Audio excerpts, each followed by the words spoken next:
恒例の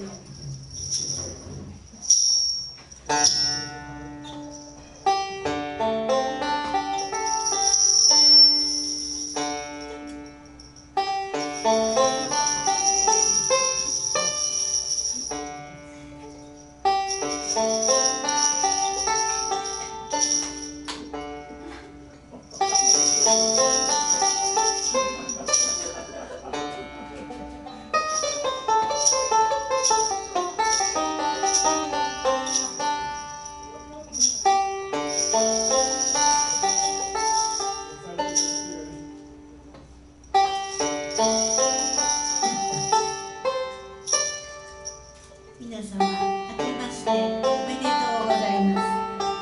昨年はいろいろとお世話になりありがとうございました。今年もおとぎねこごひいきによろしくお願い申し上げます。皆様方のご健康と皆様方のお幸せ、それから商売繁盛スマイルさんをお祈りいたしまして、京都祇園祭り